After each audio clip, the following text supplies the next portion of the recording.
Alô, pessoal, e aí? Estamos aqui de volta com mais um Homens de Terno.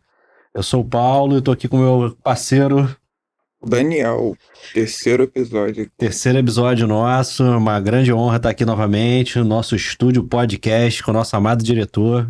Obrigado, diretor. Antes de começarmos, eu quero agradecer aos nossos patrocinadores aqui do nosso Homens de Terno. Inclusive, recebemos essa linda caneca hoje da agência Drummond. Obrigado, Tibérios. Você tá sensacional com a gente, meu amigo. Nossas mídias estão fluindo, que é uma maravilha. Tem os contatos dele aí também. E também agradecer a Herd Informática. É um novo parceiro nosso aqui que está tomando conta das nossas questões de informática, né?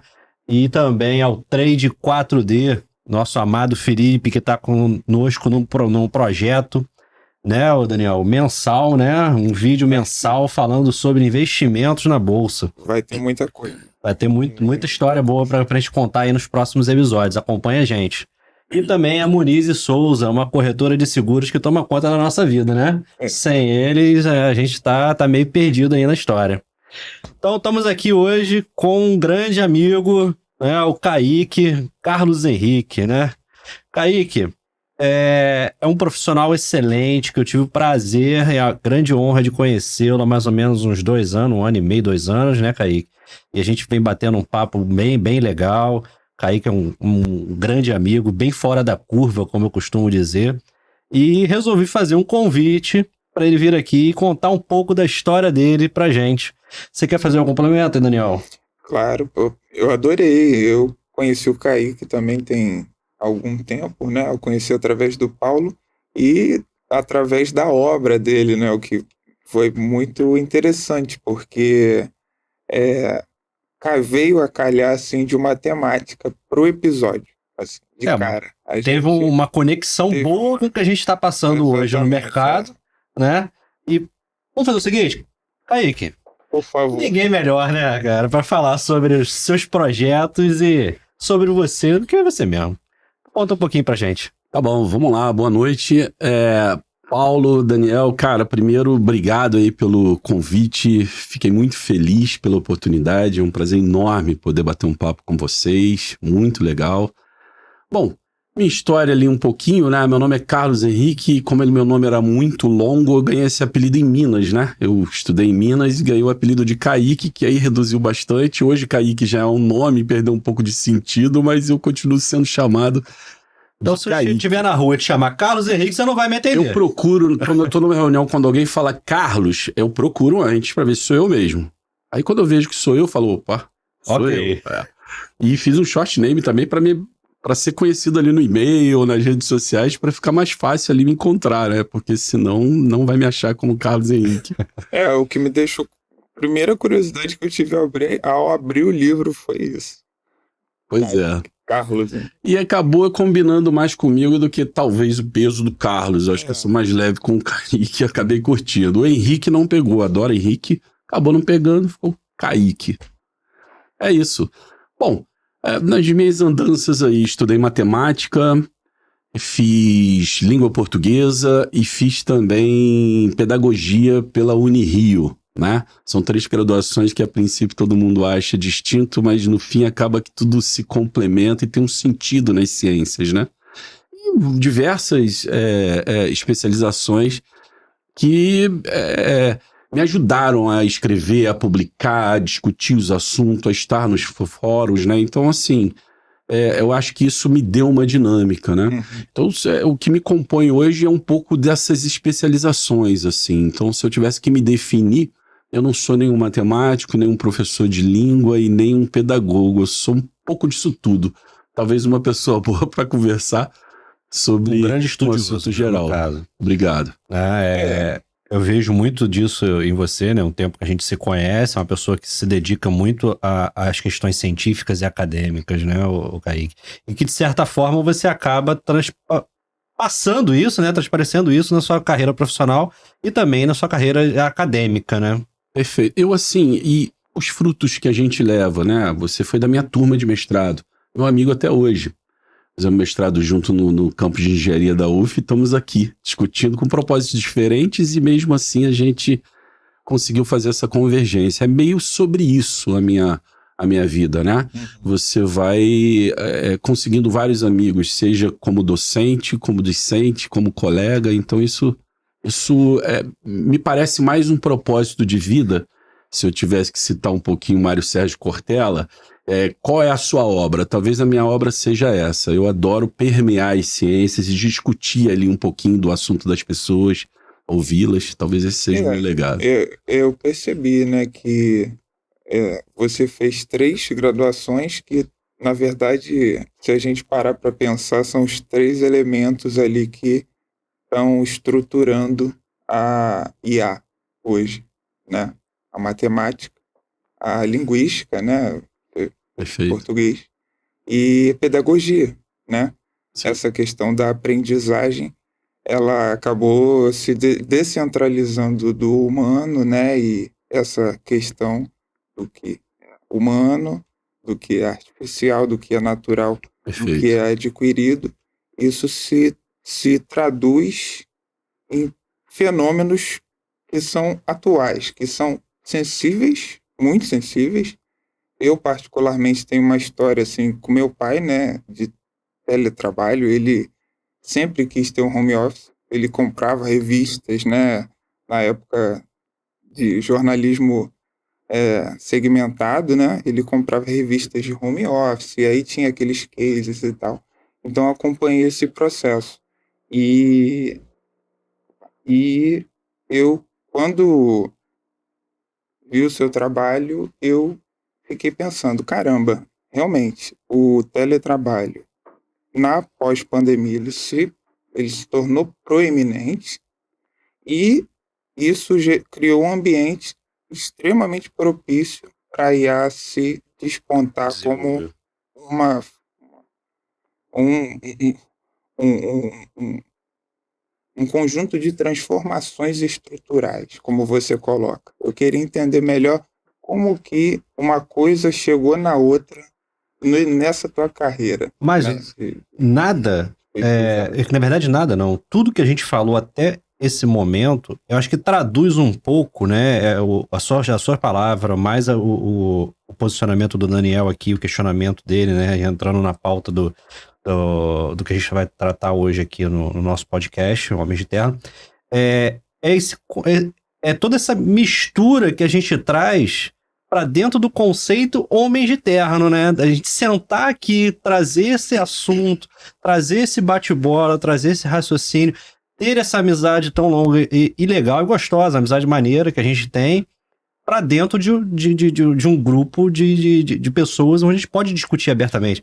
A gente pode sentar aqui, são 3, digamos assim, segmentos de atuação distintos, mas que a gente está sentado numa mesma mesa para chegar a um denominador comum de um assunto, né? Você vem da matemática, você vem da pedagogia, você vem da tecnologia, o Daniel aqui, ele vem do jornalismo, eu venho do empreendedorismo, do empresarial, e a gente está sentado aqui falando sobre um tema, e, pô, é a definição de um homem de terra. Né? Total. O meu sentido da vida é um sentido bastante humano, é numa percepção bastante empírica, é produto do meu relacionamento. Então, quando eu comecei a escrever... Network é a palavra certa. Network é a sensibilidade dessa característica docente que eu tenho, porque eu tenho um prazer enorme de ensinar, eu tenho um prazer enorme de usar o meu tempo para isso, porque eu tenho muito mais uma relação com um ganho pessoal de gostar de fazer aquilo do que o trabalho em si. Então, eu não somo isso com a minha atividade de trabalho, eu gosto de fazer essas coisas, né? Você não leva como digamos, uma obrigação, né? Você leva como... Os trabalhos têm saído disso. Com amor. E eu percebo que os grandes trabalhos saem disso. Grandes escritores não têm informação exata na língua, mas são jornalistas, eles usam investigação, a habilidade, obviamente, da acadêmica que ele tem, e escreve bons livros. É uma coisa interessante, bons livros bibliográficos são escritos por jornalistas, né? Essa sensibilidade do jornalista e da escutativa. Eu exercito um pouco disso, não tenho formação em comunicação social, mas eu exercito um pouco disso e isso vem sido uma característica da minha vida. Me incomodava um pouco certas discussões sobre inteligência artificial por toda a poesia que havia em volta, voltada para uma unidade robótica, pensando em humanoides, ginoides, androides andando por aí. E eu falei, eu preciso explicar para as pessoas. Como é isso? Eu preciso dizer para as pessoas que não é exatamente isso, que isso é mecanizado em cima de dados, que você tem algoritmo, que você tem matemática aplicada. E aí, como que eu faço isso? Vou juntar uma série de dúvidas. E comecei a capitular a minha ideia. Foi de onde veio esse pensamento de escrever 5 livros na sua carreira? Olha, todos eles vêm da minha preocupação. Eu penso o seguinte, apesar de não ter filho, eu tenho enorme sensibilidade com criança, e eu sei também que aquilo que a gente fala em casa influencia o pequeno. E isso influencia o pequeno e influencia a boa realização dele dentro da escola, a resiliência do garoto, a forma de dialogar com a professora. Isso tudo é uma formação doméstica que influencia o cidadão. Esse é meu primeiro livro. Eu precisava falar sobre isso, educação doméstica na formação do cidadão e implicações no ensino escolar. E é um livro de muita sensibilidade, ele é apresentado por 2 educadoras, né, que me ajudaram a colocar aquele livro no mercado. Então ele é um livro de sensibilidade. Esse foi o seu ponto inicial. Meu ponto inicial. E aí comecei também a ter essa preocupação com a transformação digital. Eu falei, eu preciso escrever isso porque as pessoas estão achando que a transformação digital é um abandono completo da raça humana. Eu preciso dizer que existem alguns pontos da tecnologia que precisam ser colocados. E com isso veio transformação digital e novos modelos de trabalho, de gestão de trabalho. Então eu procurei pesquisar isso, né? E lancei esse livro 2018-19. Depois veio a minha preocupação com inteligência artificial, que é um aspecto da transformação digital, que tomou um espaço muito grande, não para de tomar, e aquilo me preocupou. As outras coisas, obviamente, me preocupavam. Por exemplo, colegas que trabalham com tecnologia, que sabem que ir para a empresa é fazer um trabalho à distância presencial, né? A gente faz o teletrabalho presencial. Sim. Quem trabalha com tecnologia, que entra nas suas reuniões, sempre entraram bem antes da pandemia online, já não fazia viagem, já não ia em loco para outros escritórios. Você pode dizer Isso que já estava acontecendo. quem trabalhava com papel, que hoje em dia trabalha com computador, não tem mais a necessidade de trabalhar dentro de um local. E eu também procurei entender a seguinte lógica, né? A gente tinha que parar de chamar de trabalho remoto para chamar só de trabalho e passar a chamar o presencial com um nome, porque ele vai passar a ser uma exceção. Agora, como isso aconteceria? Aí foi a forma que eu conversei e juntei todas as dúvidas. Então eu fiz um livro antes da pandemia sobre todas as dúvidas das pessoas nas diversas posições, médico, fiz pesquisa, educador, gestor, o profissional, o que as pessoas querem. Eu não posso dar um teletrabalho só porque é melhor para uma questão logística para a pessoa. Tem que ser bom para a empresa. Vamos Tem que ser bom para todo mundo. Todo mundo. Agora vamos falar sobre isso. Eu lancei, meses depois a gente entra numa pandemia, como não havia livro somente sobre esse assunto, o meu livro disparou numa curva assustadora. Fiquei em primeiro lugar na Amazon durante pelo menos 2 anos. No primeiro ano vendi 18 mil unidades, me assustou, que eu não lanço livro para ganhar dinheiro, não lanço livro para me sustentar, lanço por todos esses valores. E aí, de repente, começou meu livro a bombar, referência de vários materiais, material feito em estados do Brasil, em governos, está lá, referência bibliográfica, o meu livro. Então isso me deu um maior orgulho, muito mais do que a questão financeira, né? Entre Kindle, entre versões digitais e versões impressas, meu livro ficou... E eu fui convidado para falar desse livro, de bastante coisa, discutir com as pessoas, e assim... como se adivinhou que vinha uma pandemia, mas sabe o que aconteceu? A pandemia, o que ela fez comigo? Ela intensificou isso.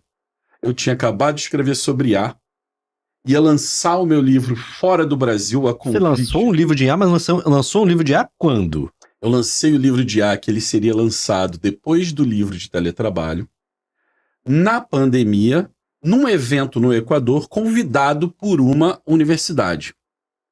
Um evento de países de língua latina. E ele seria lançado ali, foi um convite super legal. Então já estava tudo treinadinho, veio a pandemia, não viajei. Não viajei, mas aí veio o meu livro, pequeno livro de 140 páginas vendendo. O meu livro altamente especializado, explicando sinal discreto, explicando integral, explicando treinamento de dados, e ele não vendia.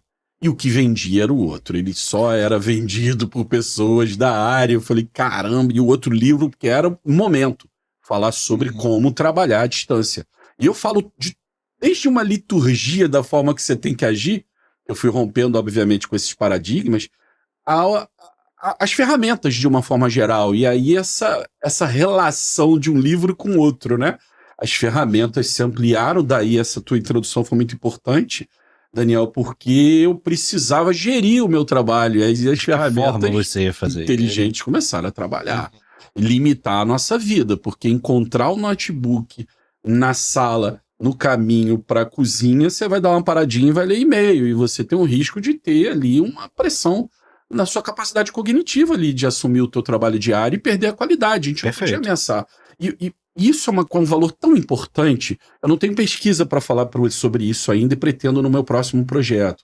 Mas, cara, as pessoas protegem o teletrabalho, elas protegem o trabalho remoto, ou chamado exclusivamente no Brasil de home office. Home office é um local físico. Mas a gente já apelidou, é um neologismo nosso e tá bonitinho também, e né? Colou. E assim, as pessoas protegem, porque elas sabem que elas produzem mais. Eu falo no livro de uma série de chatos que não existem mais. Existem outros que, obviamente, a natureza encontra o meio. Mas você tinha um cara que te mandava um e-mail, chamava de o chato em anexo. Ele te mandava um e-mail e ia junto. Cara, esse cara sumiu do ambiente de trabalho. E tem uma série. Pô, obrigado. Eu chamo do chato manobrista. Eu ampliei o número de chatos no novo livro, já falando dele, porque era aquele cara manobrista, sabe? Que para o trânsito inteiro pensando só na flanelinha dele que ele vai ganhar. Aí ele para o trânsito inteiro. É o chato manobrista. Ele chegava no trabalho e tomava atenção. Mas o meu projeto, você tá no seu. Tá focado. E que às vezes de uma maneira ponderada vale mais do que o projeto do cara. Mas o cara é o manobrista. Então eu falo de todos esses chatos que eles acabaram ficando extintos. E teve uma questão também. Todo mundo achava que o profissional poderia não trabalhar bem. Aí a gente percebeu que o profissional trabalhou e é a gestão que não sabe bem como lidar. Como que eu avalio? E aí ficaram o medo, né? Ficava o medo. Olha, vai ter aquele mouse que vai contar quanto tempo eu mexi, vai ter uma câmera vendo que eu tô trabalhando. Não, nada disso foi. O gestor teve que se adaptar. Daqui a pouco eu vou começar a te procurar para treinar gestores para poder lidar com esse tipo de trabalho. Mas eu precisava aprender também, porque eu coloco no meu livro que desconfiem, na minha frase de impacto, desconfiem, que desconfiam de você no exercício do teletrabalho. E eu precisava subverter essa lógica. Falei, preciso escrever de novo. E aí, pronto. Falei, vou escrever o teletrabalho pós-pandêmico. 2.0. Preciso escrever. Fui montando, eu falei, meu Deus, eu escrevi isso. Olha como a gente acreditava sempre. Tome um banho e se arrume para chegar trabalhando. Para com isso. Relaxa. À distância. Sai da tua cadeira, encontra um lugar melhor para responder o seu e-mail. Volta para o lugar adequado. Certas preocupações que eu tive, inclusive com a saúde mental. Quem disse que você não pode estar numa palestra caminhando na praia se o teu fone consegue te isolar? Quem disse que você... Então eu rompi todos esses paradigmas extremamente conservadores do modo antigo de trabalhar. Afinal, nós estamos no momento ímpar do mundo, e estamos mesmo, que são os boomers que não se aposentaram, a minha geração que é X, trabalhando com a sua que é Y, recebendo a Z, e já treinando a alfa, que já é influencer. O alfa já está influenciando alguns produtos, né? Então nós estamos com um choque geracional muito grande. Precisava falar com essas pessoas. Daqui a pouco tem o alfa falando assim, esse livro é inútil. Kaique, só um minuto, Daniel, desculpa te cortar, meu sócio. Antes da gente entrar nas questões técnicas, eu queria te saber uma coisa, Kaique. Você, por acaso, com toda essa sua tecnologia, todo esse seu saber matemático e tecnológico, você por acaso tem uma máquina do tempo? É porque eu tô querendo voltar e resolver algumas coisas, entendeu?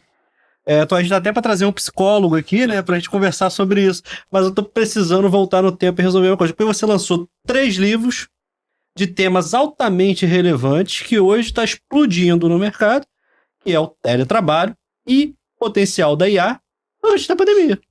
Sim. Quem hoje, Daniel, ouviu falar, quer dizer, ouviram falar, mas não com o potencial que a gente tem hoje sobre teletrabalho e IA antes de estourar a pandemia. Sim. Eu tinha um raciocínio, que eu acho que até passei esse raciocínio uma vez com você, a gente tomando um café, sobre esse pensamento da IA. Que a pandemia foi um caos mundial, né? Foi uma coisa, né, muito triste e tudo mais. E só que ela veio num ponto que fez uma evolução tecnológica de anos em apenas um ano. Acho que IA, né, a tecnologia IA, ela seria uma projeção, uma realidade, mas uns 20 anos à frente, né, o Kaique? Ela acabou sendo antecipada. Eu como um profissional, quando eu fiz o Inteligência Artificial, o caminhar da Inteligência Artificial, eu decidi não falar sobre as redes neurais generativas, essas redes que se conflitam e geram outros padrões. Tem um site chamado Quem é essa pessoa? Who is this person, né? E ali ele monta seres humanos baseado no conceito de como o ser humano é. E você tem um rosto diferente a cada atualização da página. Eu procurei não falar isso e eu estava no meio da minha pós-graduação em Austin. Eu fiz inteligência artificial, projetos de inteligência artificial, e a gente discutia muito sobre a questão da largura desses dados, uma hora que a gente treinar isso. O que o ChatGPT fez foi ter uma coragem enorme. Depois do ChatGPT, a gente teve o Copilot com muita... Explodiu, né? E começou aquela coisa a crescer, né? E ele tem uma persistência, né? Porque ele é uma linguagem, sobretudo, muito humana, né? Ele conversa contigo como um bate-papo e ele se dá o direito de errar, né? Então ele te fala uma informação bastante estatística, né? E probabilística, e você que está ali do lado, você, dependendo da sua maturidade, você pode entender aquilo como determinístico e é até perigoso, mas cumpre aquele bate-papo. E deixou a Alexa lá para trás, né? A Alexa ficou mesmo ali de acender lâmpada, apagar a lâmpada. E ficou lá. E coloca um pouco sobre a Alexa, um pouco sobre as antigas inteligências artificiais no livro. Então, logo depois que eu terminei o livro, quando eu vi esse salto, um amigo meu apresentando e tudo, eu fiz o artigo para complementar. Eu não atualizei esse livro ainda, então eu não falo dessas linguagens mais largas, né? Mas eu ali já dizia um certo futuro e uma certa preocupação, muito mais em cima daquele que criou a inteligência, que fica todo mundo meio preocupado, né? Tem até um documentário que fala sobre um robô que acabou matando um trabalhador na Alemanha, super interessante, me esqueci do nome, já me lembro. Mas a preocupação que eu tive no livro era como que a gente chega a quem desenvolveu. É sempre um ser humano. Então é sempre um ser humano, é uma sensibilidade que eu quis passar no livro. Que a gente meio que terceiriza a responsabilidade e chama. Então tudo aquilo que tem ali é culpa de um ser humano que programou. Aquilo ainda não se perdeu o controle do tipo assim, agora já era. Eu não volto mais, eu não tenho mais como voltar, agora eu não seguro mais essa unidade robótica. Agora foi. Ainda é uma ilusão, espero que continue, né? Então essa questão, né? Que eu percebi ali no livro que eu poderia ainda ter alcançado mais, porque eu também fui surpreendido por esse avanço muito rápido das LLMs, das linguagens com maior quantidade de dados não estruturados. Preveu, mas não imaginou o potencial que está hoje, né? Estava muito concentrado dos programas de streaming te dizerem qual é o livro certo, qual é o filme certo, te oferecer um livro certo, concentrado nas sensações, falar assim, agora, como que eu dou um presente pro Paulo? Aí a loja me pergunta, qual é a sensação que você quer tirar do Paulo? Eu quero que ele caia na gargalhada. E aí a loja vai olhar outras pessoas cuja experiência foi cair na gargalhada e iam me ofertar os presentes que levaram as pessoas a cair na gargalhada. Eu achava que evolui muito para esse nível. E também da seleção de carros, porque tá cada vez mais difícil você conseguir comprar um carro, né? Você seta pelo valor, né? A gente é pouco carro no Brasil, né? E aí você fica assim, caramba, eu vou no carro até 80 mil. Aí tem vários, de categorias diferentes. Eu achava que ia evoluir muito para esse tipo de A gente pode tirar complexo. pela uma matriz de tomada de decisão, escolher um carro, né, Kaique? E aí você pesquisa operacional para tudo. Pesquisa operacional, disciplina que eu dei aula, estilo. Então, e eram os problemas que vinham quando eu dava aula de pós-graduação em PO, eram os problemas que muito vinham. Eu vou viajar, o que eu levo, né? O que eu priorizo levar, né? Hoje, uma inteligência artificial, se eu perguntar e der a minha personalidade, GPT raciocine como eu sou um advogado de 45 anos, estudei na universidade tal, e fiz esses 3 artigos. Dentro dessa personalidade, quais seriam os ambientes que me agradariam numa próxima viagem? Ele vai dizer de uma maneira probabilística, porque você também pode dar um feedback, porque afinal de contas, nós pertencemos à raça humana e nós temos de propósito que sermos inusitados. Isso nos pertence. E aí já adianto, né? O meu projeto que eu escrevo com um colega, Felipe Marra, até um abração para você, Está convidado, transformação analógica. É resgatar o ser humano que tá meio que se perdendo e achando que vai ser substituído. Esse é meu plano. Eu falei assim, isso é um temor. Tanta tecnologia. Bicho. Acho que o Daniel até consegue falar um pouco mais sobre isso, né, Daniel? É uma preocupação, né? Tenho medo, até nas obras fictícias, né, que a gente tem à disposição, você comenta algumas no livro, o próprio teórico que lançou as bases da robótica, o Asimov, era um escritor, né, Sim. um romancista. E ele procurou setar a gente, né, nas literaturas dele, né, uma percepção mais robotizada, né?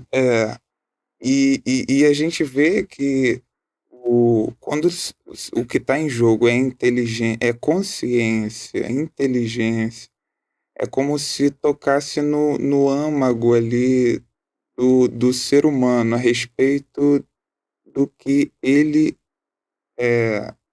do lugar que ele ocupa no mundo. É o que você falou, o ser humano é inusitado no reino animal. Quer ser surpreendido, ele quer ser... quando ele receber estímulos, né? Será que isso revela esse medo, essa ilusão, né? É uma ilusão isso que a gente está vendo, que a inteligência, na verdade, ela está aí para todos, entre aspas, e para tudo, né? Tem uma série de teóricos que a gente poderia entrar aqui, mas isso não cabe.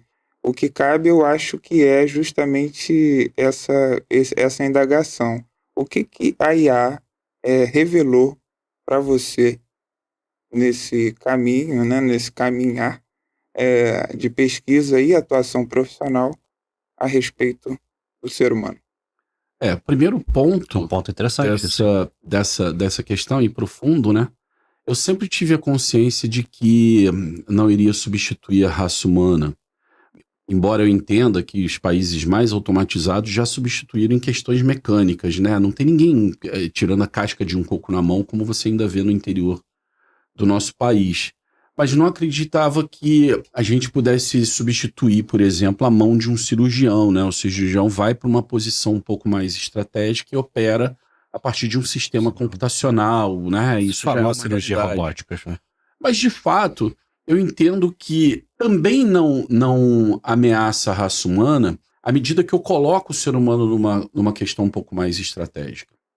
Quem disse, o Mujica disse, né? Não nascemos para trabalhar, ele falou isso há um ano atrás, e assustou todo mundo. Mas eu diria o seguinte, nascemos para trabalhar, mas nascemos num posicionamento muito mais estratégico, isso faz parte da nossa evolução. Precisamos deixar que as máquinas se machuquem, que o homem, ora exposto ao risco, seja substituído por uma máquina. Isso, para mim, é urgente. Agora, o diálogo, a criação, a máquina pode ajudar no processo de criação? Pode, como um bloco ajuda, ou como um bloco mais rebuscado, trazendo cores, animando, dando uma big picture pra gente, fazendo a gente perceber melhor o ambiente. Mas sempre como acessório, por mais sofisticado que seja. Agora, o processo filosófico é importante, Daniel, assim, que tem gente que é muito interessante e tem gente que não quer discutir com o mundo, Tem gente que quer se isolar, são características humanas e todas essas pessoas estão incluídas no conjunto humano. Tem gente que não quer realmente dividir, não quer compartilhar, quer ficar mais no seu canto, embora tenha gente que queira compartilhar muito, queira discutir, queira ajudar os outros, vai para outras camadas da missão humana dela. São pessoas diferentes. Então, quando eu digo assim, olha, a máquina vai substituir o humano, eu não posso condenar a humanidade a uma frame. A esse ponto. A uma frame de uma ação. Eu posso dizer que lá no Japão tem robô te recebendo na portaria, tem um problema de mão de obra, tem um problema de um monte de coisa, aí tem um robô fazendo o primeiro atendimento. Um caixa eletrônico, mas se tiver um problema é um robô que resolve.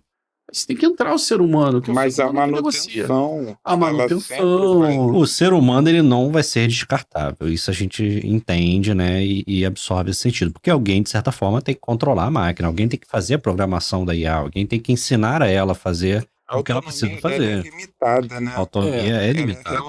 Ainda é limitada. Agora a preocupação ética, a gente tem que ter em tudo. Você tem que ter uma preocupação ética quando você dá uma arma a um policial militar. Você tem que ter uma preocupação ética quando você dá um diploma para um jornalista.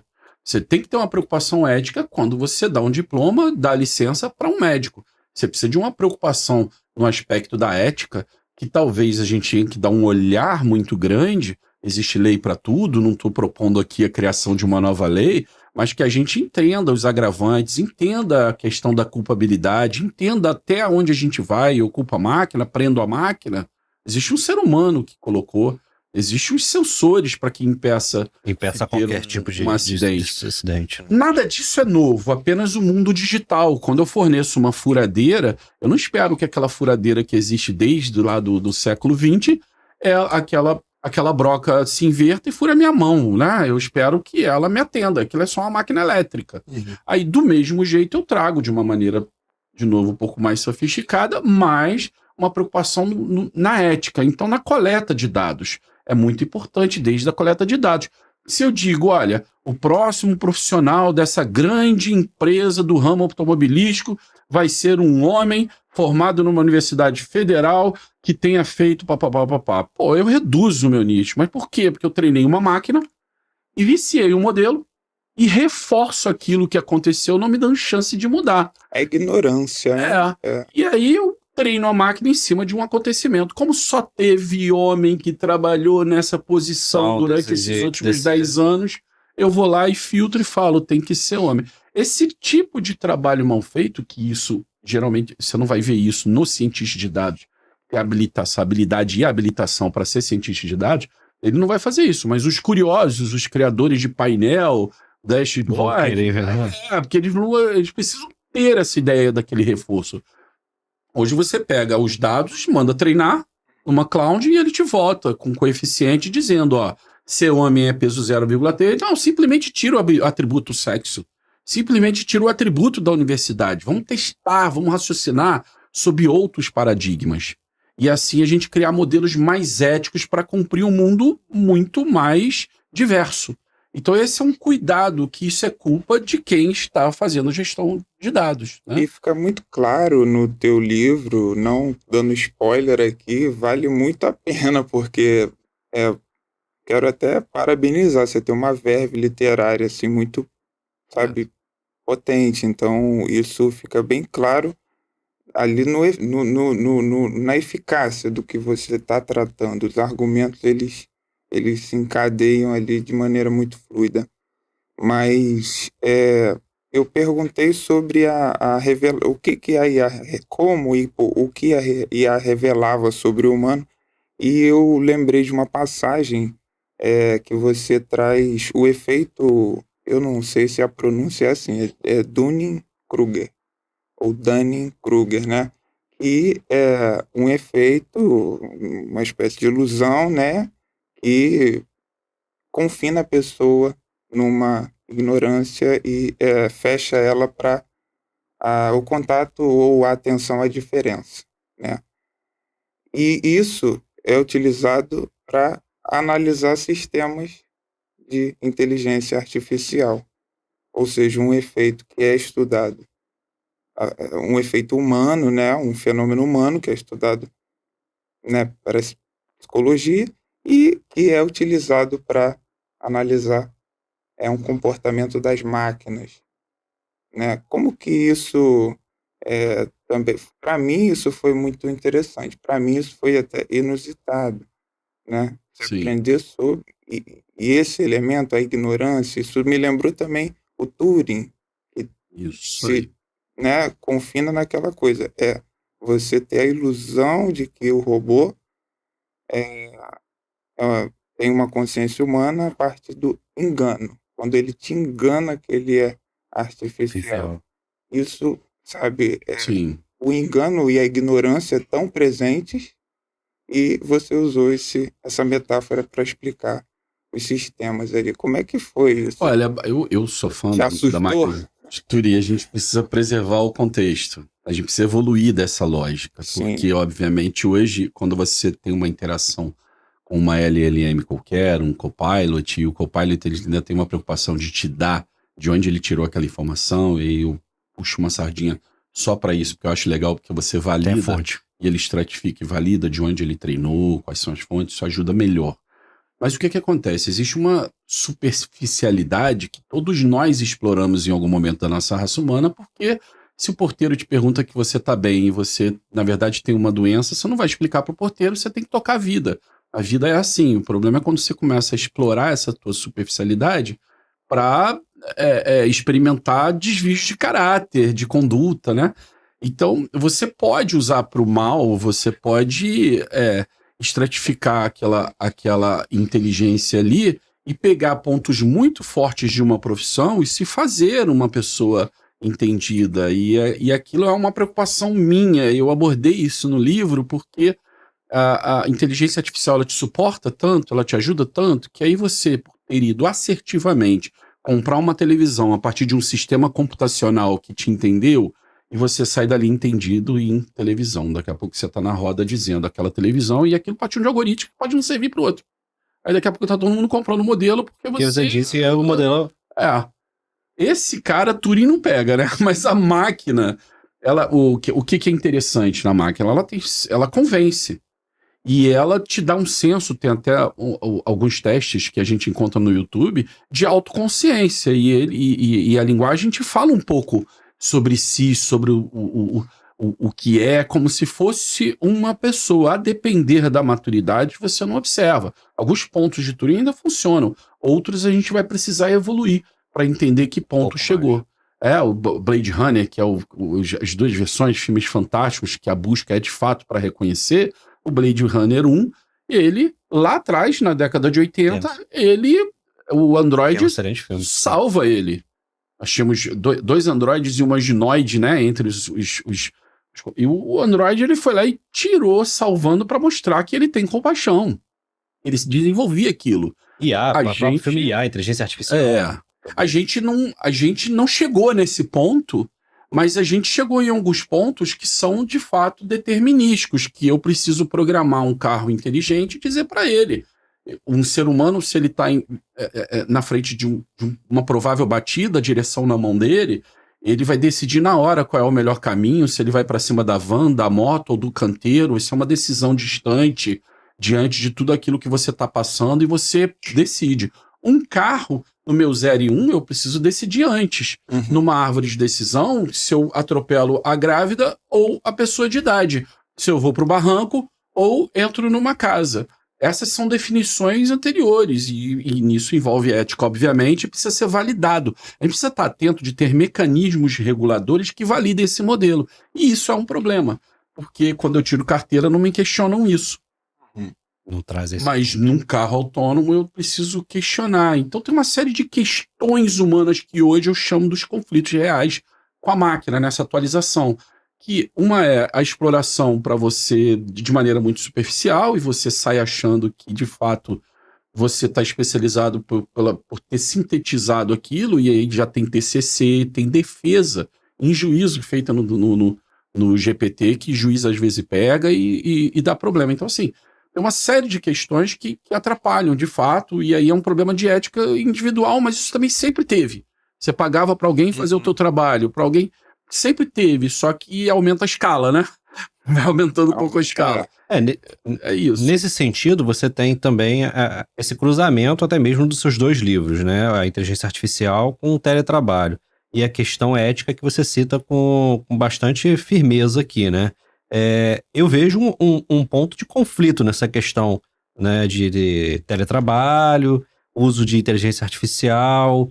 Você pode achar que, de certa forma, a gente está ficando um pouco acomodado com o uso inadequado das inteligências artificiais, né? A gente pegar um chat GPT e... Chat GPT, crie esse texto para mim porque eu preciso realizar o trabalho que eu faço assim, assim, assado. O chat GPT vai criar aquele texto da forma como ele achar dentro da sua pesquisa de banco de dados, de rede e tudo mais, e vai criar um texto pro meu trabalho, né? Você vai acabar tendo que programar o chat GPT, programar uma IA para realizar aquilo e, de certa forma, vira uma coisa autônoma, né? Esse exemplo que você deu, para mim, ele é um risco, do seu ponto de vista acadêmico. Nós somos seres intertextuais. Tudo que a gente foi lendo, e foi aprendendo, e foi levando. O problema é que a intertextualidade de um sistema computacional não é sua. E isso é uma ameaça sob o ponto de vista acadêmico. Eu não quero seres que são uma média daquilo que foi escrito pela humanidade. Eu quero personalidade. Eu quero propostas epistemológicas. Eu quero mudar a ciência, confrontar a ciência, novas visões, sob o ponto de vista acadêmico. Agora, eu tenho outro lado que eu preciso entender, por exemplo, as pessoas lavavam as roupas à mão. A máquina de lavar não veio como um vilão, não tirou o emprego das pessoas. Eu tenho um robô, eu prefiro ver o meu robô tirando pó do que a minha diarista, com toda sinceridade, se abaixando na casa para limpar o pó. Prefiro ver o meu robô limpando. E peço para ela outras atividades e eu não tenho como atuar. De repente, até mesmo fazer a gestão do robô. Operar o robô. E isso, cara, é humanizar que a gente precisa buscar. A gente precisa buscar humanizar. Isso tem a ver com aquela transformação analógica que você falou que tá por vir aí? Essa ideia foi tão interessante. Quando eu lancei o primeiro livro, no meu lançamento, eu estava com um colega lá dentro, me prestigiando, e ele teve a ideia do título, que é esse meu amigo Felipe Marra, Transformação Analógica. Nós precisamos da vida, nós precisamos da alma e voltar a resgatar as pessoas. E a gente convidou também, né, duas grandes amigas, Alessandra e Simone Carrasqueira, que também estão num projeto. O projeto é olhar para máquina a serviço da humanidade, como meio, do jeito que quiser se chamar. E eu não vejo problema nenhum em dar uma consultada no chat GPT, não vejo mesmo, acho legal você... Facilita, agiliza, ajuda. Toma esse PDF de 40 páginas e faz um sumário. Pega pra mim esses títulos que me vieram à mente, olha, eu quero falar de árvore de Natal, me dá 3 ideias. Vamos usar a máquina. Para com isso, cara. Vamos usar a máquina no nosso processo criativo. Me dá 8 ideias de título. Esse é meu texto. Lê meu texto. Me faz um resumo dele. Tem um poder de síntese. Vai pegar o texto que é seu e vai fazer um resumo dentro do... Ele já aprendeu a fazer sumário. Então ele não vai fazer conteúdo. Ele vai pegar o teu texto e vai sumarizar. Esse é o jeito. Vamos usar o GPT. Eu adoro nesse sentido. Mas eu vejo muita gente usando também por esse lado, mas também por outro lado, né? Que é esse conflito do teletrabalho, porque você não está mais num local onde as pessoas estão, de certa forma, te olhando, vendo o que você está fazendo, né?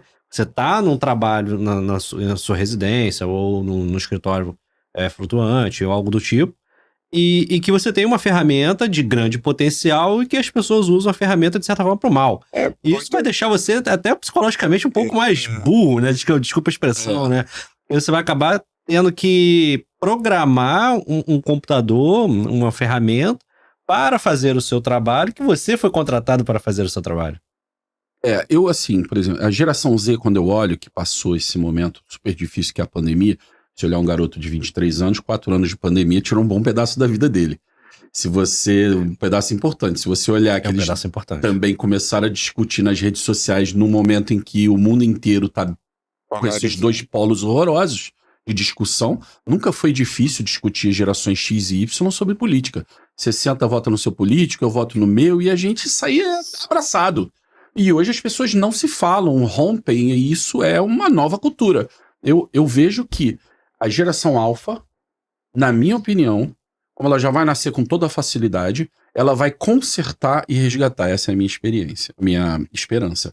Eu vou olhar para a geração alfa, a geração desses meninos e meninas novos, nasceram de 2012, se eu não me engano, para cá, já estão com personalidade. Pode dizer que eles abandonem uma lógica de dependência da máquina para buscar a experiência de pisar na areia. Uhum.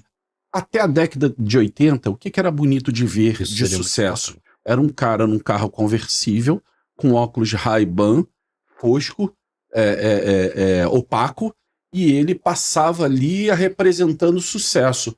Hoje, isso é mico. E aí, o que é o sucesso? O sucesso é fazer boas viagens. A geração Z está procurando esse trabalho nômade. Só que ainda carrega esse período que eles perderam, uma faculdade que eles fizeram na pandemia, de conflito, de Twitter, de questões difíceis, né? De isolamento.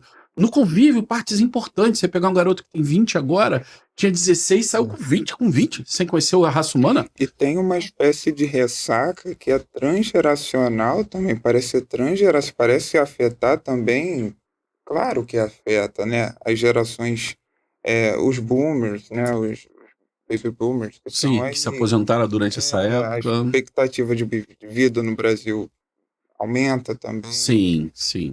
A gente tá Você acredita, então, que nesse ponto que eu toquei, a gente ainda tem uma solução? Eu acredito, eu tenho uma fé De na não, raça não humana. dependência completa da IA, né? Eu, assim, conheço meus colegas que estão fazendo a IA nos bastidores. Perfeito. E conheço, tem diversos amigos advogados em que o texto e a língua é de fato uma ferramenta. Advogados, jornalistas, pessoas que precisam dessa habilidade para comunicar, para defender, para poder culpar. Então, você não destrói essa lógica. Agora, você também não joga um problema matemático para poder resolver uma questão real da vida para um matemático como eu ou para um físico. Você vai precisar atuar como físico. Você não vai terceirizar a sua profissão. Nós temos que é o risco acadêmico, que é a gente não construir, não mudar e não evoluir as ciências por conta. E aí as universidades vão precisar criar, por isso que a minha esperança é na Alfa, elas vão precisar criar meios em que a Z já apresentou pra gente que o diploma já não tem tanto valor e mais habilidade nesse movimento maker, né? Agora, a nova geração ágil, a Alfa, o que ela vai ser? Ela vai ser aluna da Z e da Y, que é a sua geração, né? Perfeito. Ela vai olhar e vai falar assim, cara, eu preciso apresentar de outra forma. Quando você for contratar que é Y, um cara alfa, você não vai olhar o diploma dele, você vai testar conhecimento, vai testar a liberdade do cara no assunto. É assim que Domínio vai ser dele. o mecanismo. E hoje é mecânico, como o Baby Boomer fazia. Tá aqui o cara, ó, fez mestrado, fez FGV. Esse é o Baby Boomer, na minha fase. Era quase Aprendi que com isso. uma aristocracia, um título. Era título, né? E aí, com isso, vem dress code, vem hábito, vem uma série de coisas no conjunto. Esse é o mega encontro geracional. Isso Eu acho é lindo. fantástico. E aí você tem que aprender e perceber. Eu conheço geração Z, que é fantástico, e vai procurar um colega e ele tem vergonha porque não conhece o colega. Sabe? Algumas coisinhas, porque o cara com 16, quando entrou na pandemia, saiu com 20, olha que momento importante, de 16 aos 20, não viveu? Outra pessoa. Então, assim, aí eu vejo uma chance da gente dar uma contornada com acho que a Z tem muito para produzir pra gente, vai ser bacana. Acho que a Y, na minha opinião, muita gente condena a Y, não é a minha geração, por isso que eu fico confortável. É a geração que tem mais acertado o equilíbrio das coisas, da comunicação, de como fazer. Tirou um pouco a lógica de que você, para ser inteligente, precisa ter o óculos tal, vestido tal, parará. Tirou um pouco, né? disso. Tem uma função meio pedagógica, né, para a nova geração, para Z, para Alfa. Você acha que tem essa... Tem, e isso e aí você tocou no ponto, que você já tá falando em questão geracional? Não, eu ainda tô falando em inteligência artificial, porque a inteligência artificial, ela se produz, ela é resultante de um modelo, de uma série histórica verdadeira e humana. Então a gente hoje, eu colocar entre 1.000 pessoas, 10, eu não vou ter, talvez um ponto fora da curva de alguém um pouco diferente, mas modificar de fato o treinamento dos dados ainda não, mas esse volume está ampliando. Então tem as pessoas que estão mostrando para a máquina como as pessoas são. Isso é uma modificação, isso é uma evolução. Então, evolução não é um julgamento de que isso é bom ou ruim, é o caminho. Evoluir, a gente sempre evolui. É porque a IA ela vai ser programada, então de acordo com o que a gente está vivenciando nas nossas épocas, ela vai aprender e vai codificar de acordo com isso, né? Isso que faz A geração da gerativa ser meio que do momento. A gerativa ela trabalha com o primeiro conceito, que é dizendo o seguinte: é assim que é um cachorro. E a outra produz cachorros. Obviamente, você tem alguns erros que são, por exemplo, eu treino uma máquina, uma rede neural, para cada foto que ela vê me dizer que é um cachorro, e aí ela entra com um gato muito peludo e ela diz que é um poodle. O machine learning nada mais é do que o voltar, a gente chama isso de backpropagation do erro, é um algoritmo que corrige e vai achar qual foi o atributo que fez com que a máquina errasse e corrige. Isso é o machine learning, é só uma autocorreção daquele atributo que mais pesou, eu dou uma acertadazinha naquele algoritmo. Se a gente olhasse para a fruta, por exemplo, olha o sistema mental mais quântico do cérebro humano. Eu pego uma laranja e sei que ela é uma laranja. Como que eu sei que é uma laranja? Eu sei de luz apagada, eu desconfio, mas eu tenho o olfato. Aí, se eu não tenho o olfato, a luz está acesa, mas eu não toco, eu vejo. Porque eu sei uma série de atributos da laranja. É o peso, é o formato, é a textura, é o cheiro, é a cor. Eu tenho vários atributos. No momento em que ele se confunde uma laranja com uma manga, eu tenho que perceber porque é uma manga que está muito próximo do redondinho, né? Aí a máquina vai lá olhar e falar assim, ó, essa tem uma inclinação mais de manga. E ela conserta o formato, para não errar mais as próximas mangas que existem. Mas sempre tem uma margem de erro. Vai ter uma maçã verde se passando por um outro fruto, uma laranja verde, e aí a textura pode, né? Se for uma maçã envelhecida, pode se passar por laranja por causa da textura. Então, você tem várias dimensões. Machine Learning é corrigir esse ponto. E nas generativas, você tem um desafio e vai validando. Nesse site, quem é essa pessoa, que você convida todos para ir lá, ele cria faces humanas. Cada vez que você vai lá, você precisa botar uma carinha para sua apresentação, pode usar, porque não pertence a ninguém. Mas ele erra também, ele bota a orelha aqui. Em alguns. E aí você dá F5 de novo lá, atualiza a tela e resolve. E tem outros humanos. E ele vai corrigindo isso para tudo. Agora, a inteligência artificial é fantástica, né? Eu pego o motor a combustão. Antes do carro ser inventado, eu pego todos os atributos do motor. Uma empresa resolve fazer um motor e diz, olha, tamanho do motor, peso do carro, a roda que ele vai usar, a potência, joga tudo ali. Ele já me diz quanto esse carro vai consumir na estrada e na rua e na cidade. Porque eu já tenho uma experiência com essa questão. Agora, o que a gente tem de novo? A gente precisa romper, porque a gente tem agora o híbrido, tem motor com participação na tração traseira, o elétrico. 100% elétrico. Tudo mais. Híbrido que apenas renova para alguma necessidade do carro. Aí eu vou precisar de um novo conjunto de dados para saber uma série de coisas. Essa é a minha condição. E aí vem a evolução dos digitais twins, da gente ter esse elemento no mundo digital para eu dizer quanto que ele vai desgastar, a inteligência artificial unida a isso tudo, né? Então não tem muito limite nessa percepção. Esse livro foi lançado agora, em 2024, né? O teletrabalho pós-pandemia. A gente consegue encontrar ele nas principais lojas virtuais de venda, né? Sim. Amazon e outras, né? Perfeito. E me conta uma coisa, você tem algum projeto novo? O projeto principal que eu tenho hoje é, de fato, o resgate ou transformação analógica. Agora, obviamente, eu estou sempre reparando e modificando a minha forma de ser. Esse é seu. Obrigado. Esse é... Eu assim, pretendo colocar alguns pontos que eu vejo que a relação do dia a dia perdeu.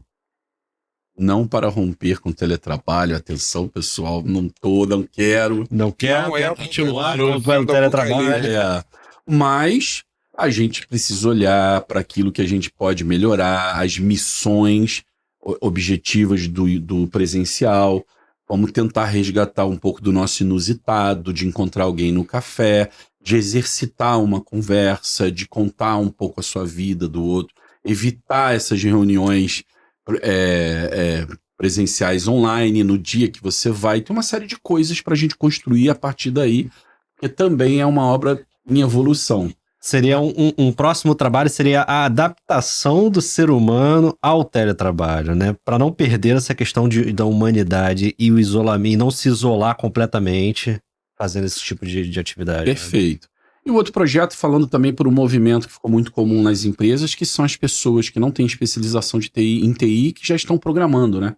Os citizen developers, os desenvolvedores cidadãos. Então esse também é um projeto, meu artigo já foi aceito, vai para uma base chinesa, foi uma questão que eu pedi muito desse artigo ir para a China. Ele também está quente aí, estou passando pela revisão da mesa e é um projeto que eu curto bastante, que eu acho que vai ser legal a gente falar sobre o advogado que está desenvolvendo, né? Antes de eu te fazer um convite, meu amigo, eu quero perguntar ao meu sócio aqui, o Daniel, se ele tem algum posicionamento, mais algum ponto a falar com você. Eu fiquei muito feliz, na verdade, eu nem esperava que a gente ia cair nesse papo da geração que eu acho que engloba, né? É a conjuntura ali dos seus temas, né? E eu lembrei que eu mandei para o Paulo, há uns dias atrás, uma matéria da IGN, né? Acho que foi. Falava sobre a repetição do nem, né? Que foi uma espécie de tentativa de incentivo de um grupo de empresários ou educadores, eu não sei ao certo, mas que buscava resolver o problema da falta de norte em relação à vida profissional, à vida da educação formal daquela geração. E isso se repete, só que agora como uma pecha, né? Como e isso é muito impactante no contraste, quando você fala, né, que a geração Z ela é tão rica, ela é tão potente. E aí eu queria que você falasse, além dessa capacidade, né? Para finalizar, assim, eu queria escutar isso de você. Para além dessa capacidade de se adaptar, né? O que a geração Z pode trazer de novo a respeito do conceito inovação? O que significa inovar hoje com esses sujeitos, sabe, completamente.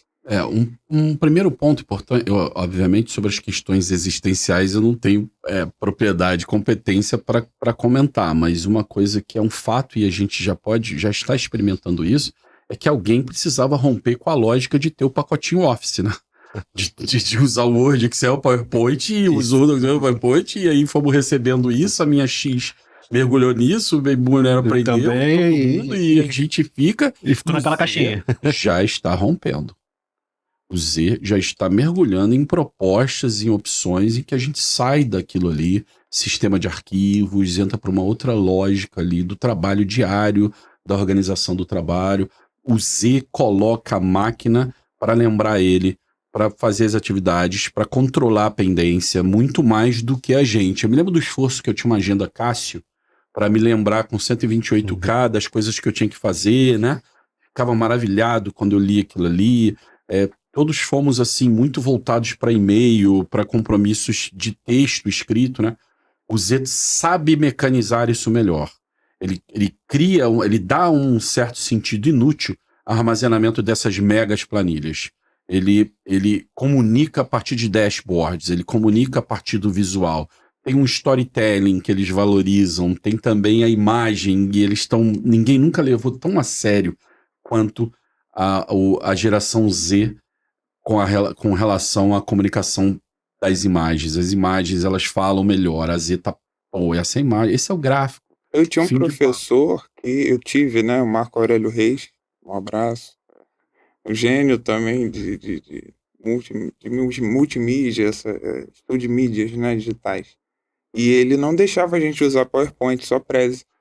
né, que coloca ali no 3D, Sim. Quer sair daquela a caixinha. apresentação, É. é circular e aquilo foi para mim, foi desafiador, mas eu via alunos mais novos fazendo coisas com Prezi, e assim, de terceiro período, e Sim. eu lá já pensando no O TCC. meu receio maior, assim, que eu tenho quando eu olho para esse momento geracional é que, assim, eu vou conseguir me aposentar, porque eu acho que a geração Y vai me substituir com relação à gestão, organização das coisas, porque eles estão também, a geração Y está no mesmo paradigma que eu ali, mas vê muito mais facilidade, não repara se você só trabalha de casa, nunca reparou, a minha criticou, a minha travou o teletrabalho.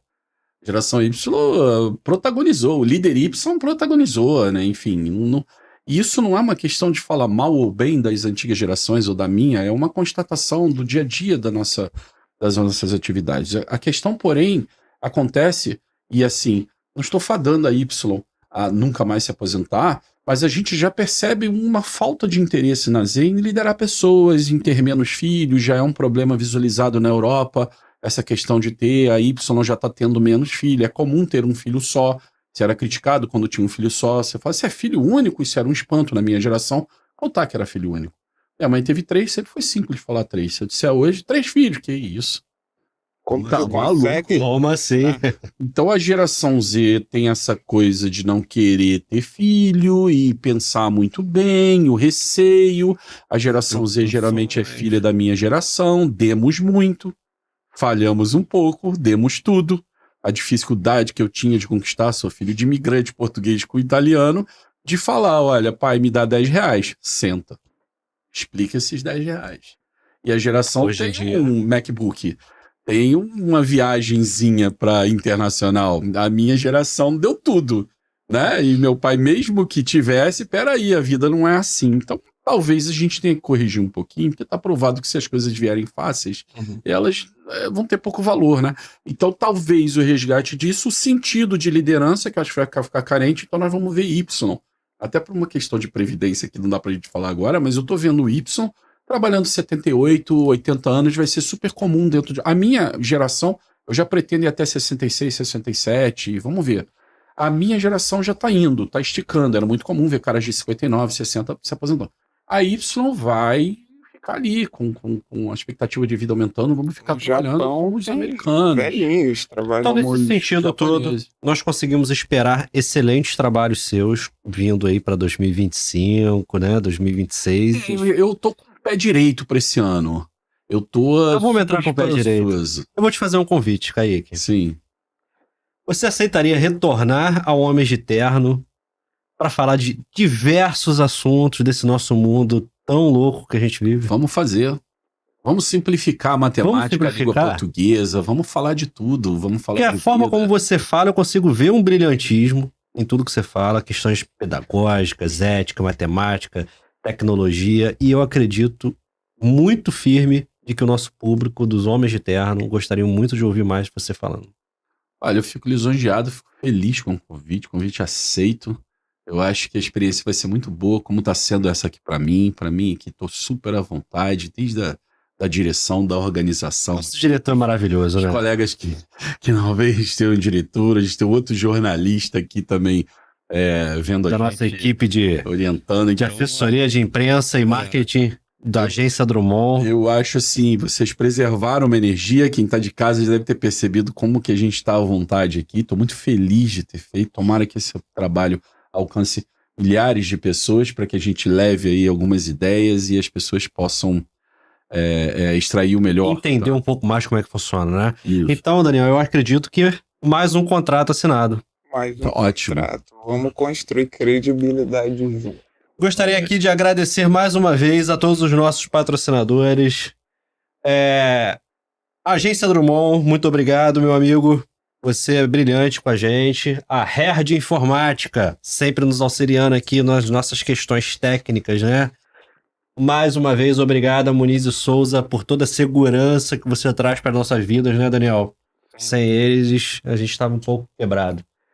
Trader 4D, nosso amigo dos investimentos, o Felipe, ele vai estar retornando com a gente também aí. Acredito que Em mais 2 ou 3 semanas ele estará aqui conosco de novo, falando um pouco mais sobre os investimentos. Quadro fixo. Felipe, esperamos você novamente. E Serramar, gestão de contabilidade, né? Tudo que a gente trabalha hoje passa lá pela nossa amiga Juliana. E também não podemos deixar de agradecer a Estúdio Podcast, do nosso amado diretor Flávio. Muito obrigado, diretor. Você, como sempre, maravilhoso. Nós ficamos por aqui. Eu sou o Paulo. Eu sou o Daniel. Eu sou o Kaique. E Um abraço. Nos vemos no próximo episódio.